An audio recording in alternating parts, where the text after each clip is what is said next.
you will ask yourself, where is all this going? What is the purpose? What is my purpose? Evaluate where you are. Look at it, assess yourself. Assess yourself and assess the situation. What brought you there? What has brought you to this point? What did you learn from it? Are you learning anything, or are you doing it over and over and over again? Somebody said that insanity is doing the same thing in the same way, expecting a different outcome. They think that this is all that they can do. The same reason that people get stuck at a certain level in life. They can't see things being better for them. And they think that this is it and this is all they deserve. This is all they've ever seen. It's been passed on to them. And they think that this is it for them. Oh no.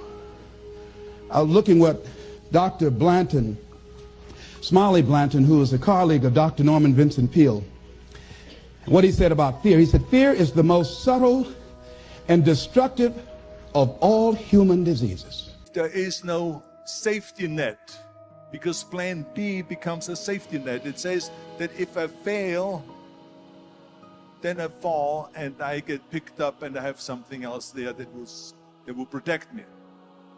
And that's not good, because people perform better when there's no safety net. People perform better in sports and everything else if you don't have a plan B.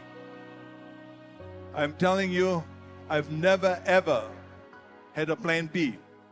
I made a full commitment that I'm going to go and be a bodybuilding champion. I made a full commitment that I'm going to be in America. I made a full commitment that I'm going to get into show business and I'm going to be a leading man. No matter what it takes, I will do the work. I will do the work over and over and over until I get it. And the same was in politics and everything like that. So to me, it is very dangerous to have a plan B. Think about how you can make things different. And then when you think about this, start to do it.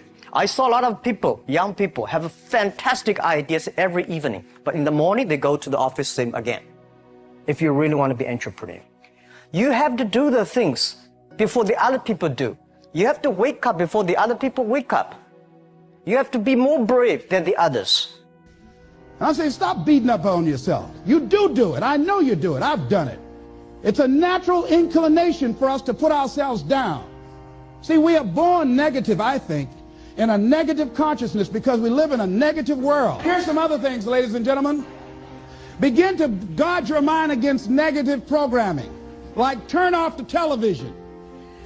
Don't watch the news. So you've got to guard the kinds of things that you put in your mind. See, if you don't program your mind will be programmed, because human beings are goal-oriented. That's why we die of broken hearts early. What are the qualities that they have? What are the characteristics that they possess? And those things become significant and important to you. Whereas if you live around a bunch of people that are complaining and bitching about everything, and they see the negative in everything, and they're always whining, those people are the opposite of that. They're the opposite of inspiration, and they're mud. You're just like, what? It's like you're up to your ankles in mud. You try to trudge through life. It's difficult. You're not light. It's not pushing you. There's not a wind at your back. The wind's in your face, and it's rough. Being blessed and highly favored to reach your goals. If just one of you capture the essence of what that means, that you have greatness within you and a responsibility to manifest that greatness, that you can make your parents proud, you can make your school proud, you can touch millions of people's lives, and the world will never be the same again because you came this way. If you're not willing to go in there and face yourself, you're not gonna find anything. You can live right here on surface, man, right here on surface.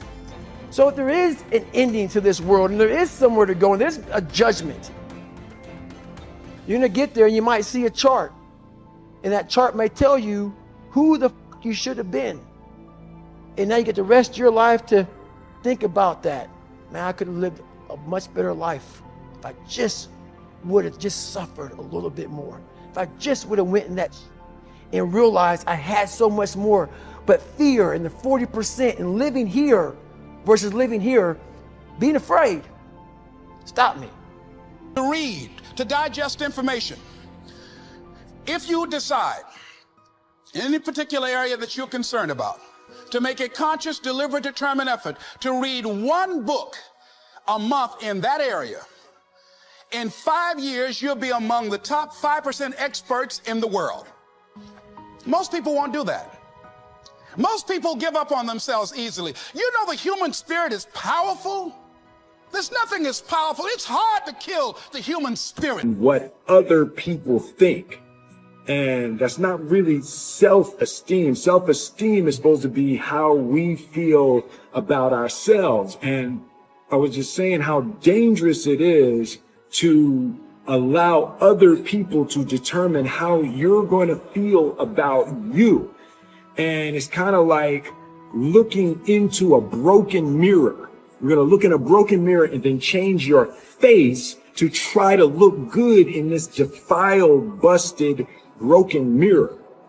And it just, other people's opinions is a really way to determine how we feel about ourselves. You got to be the kind of person that you are fearless.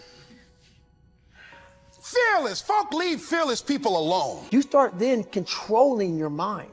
Start finding more in yourself. And then it goes from 40% to a lot further than that.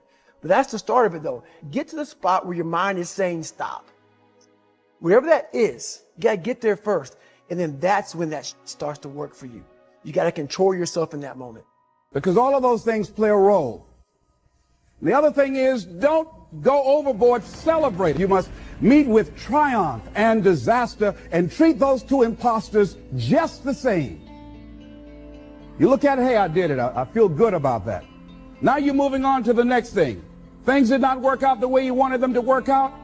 You didn't produce the results you wanted to produce. Hey, miss that. Win some, you lose some. Next, moving right on. Don't confuse who you are with what you do. Make your mind fertile ground for the seeds of opportunity.